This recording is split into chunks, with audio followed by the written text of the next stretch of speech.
It was winter of 2015 and I was working at a doctor's office in Bronson, Missouri. I'd just gotten a new iPhone and was excited to try out the time-lapse mode for its camera. On my drive home from work one early evening, I decided to stop and capture the sunset over Table Rock Lake. It was a gorgeous morning and the winter sun would be setting soon. I parked my SUV at a state park entry point parking lot and mine was the only car in sight, but that didn't alarm me. I hopped out and realized just how incredibly chilly it was. It was sunny, but blistering cold. I opened the back of my vehicle and put on some gloves and a better pair of shoes, and then I took off down a trail that led to the edge of the lake. I'd noticed the Branson Belle showboat slowly making its way across the lake for a sunset voyage, and I thought it'd be neat to capture it on the time-lapse. I was a 31-year-old female with a lifetime of experience doing risky things on my own without consequence. The path down to the water was marked with large rocks on each side. I was in a hurry to get down to the shore and get into recording position. I lost my footing and fell down hard. My head rested on a pointy-shaped big rock that I think would have knocked me out had I not managed to literally stop the impact at the moment we collided. My knee and one of my hands stung badly, and it suddenly hit me just how stupid this was because no one knew where I was, and I just nearly incapacitated myself on a vacant trail in freezing temperatures with it being minutes from dark nonetheless. As I sat there recovering from my fall, I decided I was close enough to the shore and I just filmed right there where I fell. But I was about to find out that falling down was the least of my worries. "Hey, can I borrow a light?" I nearly jumped out of my skin. I turned around and there he was.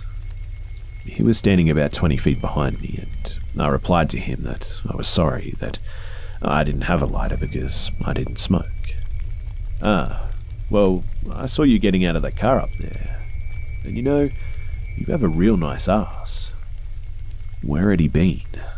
I don't know, but there seriously wasn't a soul in sight when I parked and headed down the trail. This next part you might find hard to believe because I myself cannot grasp that there are people out there like this, but his fourth sentence to me, and within less than a minute of appearing, he said, "Do you want to fuck?" I knew that I was in a lot of trouble now, and no one would hear me if I were to scream, and sure, the Branson Belle was out in the water, but it was several football field lengths away, and I'm sure I was invisible to them. They wouldn't hear me over the sounds of the massive ship anyhow. Without missing a beat, I told him that it was too cold to do it outside, and we should go to my car to do it. I pretended to be interested, and in my mind, I just knew I needed to get off this trail before the sun went down, and obviously, I'd abandoned capturing that damn sunset. I don't recall all the things that he said during the walk up to the parking lot, but when he asked if he could touch my butt during the walk, I happily agreed. I knew it was a test, and I still wasn't 100% sure if he was going to let me make it off the trail, and anything I could do or say to please him on the walk was my ticket out of there. How on earth had I gotten myself in this situation? I was stupid, but please, let me make it out of this, and I swear I'll be smarter. He kept his hand down to the back of my pants for the rest of the walk, too. We made it to the parking lot, but much to my disappointment, I was still the only car there, other than a vehicle that wasn't parked in a real spot and hadn't been there earlier. I knew that it was his car. He'd been hiding and watching me, and then he pulled up to the trail entrance and left his car at it before he began following me.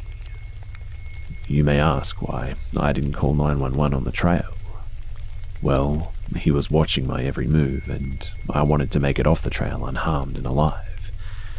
I figured it being below freezing was a good excuse to refuse to do what he wanted to do out there on the trail, to please him by promising to do it somewhere warmer. Unfortunately, the parking lot was far enough off the regular trail that passing cars couldn't see it.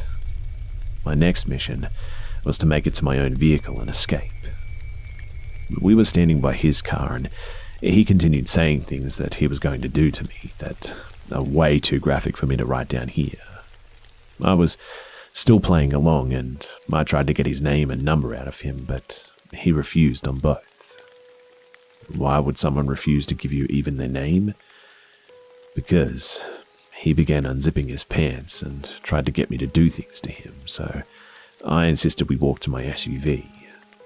First, though, he grabbed something out of his car, and I never got a good look at it, but I'm pretty sure that it was a handgun. We walked across the parking lot towards my car, and I pushed unlock, knowing that only pushing it once would only unlock the driver's side door. I had my keys in ready position, and I jumped in as he was attempting to open the passenger door. I threw it in reverse and backed up as the tires spun on loose gravel, and then I put it into drive and just floored it. I was too afraid to look in the rearview mirror, and I called 911 and gave them his description. Oddly enough, though, he was actually a handsome guy. Stood about 6 feet tall, blonde hair, brown eyes, medium fair skin, a slightly muscular build, and nice features. Probably around 25 to 30 years old, and you wouldn't look at him and think anything remarkable or otherwise. I wasn't ever in position to see his license plate, but I told them about his car. He drove an older, probably early 90s, pale blue car, and it reminded me of my great-grandmother's Oldsmobile.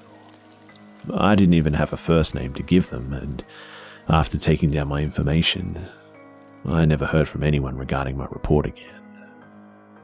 I may never know what exactly he's done, but I do know that I sensed the presence of absolute evil that evening.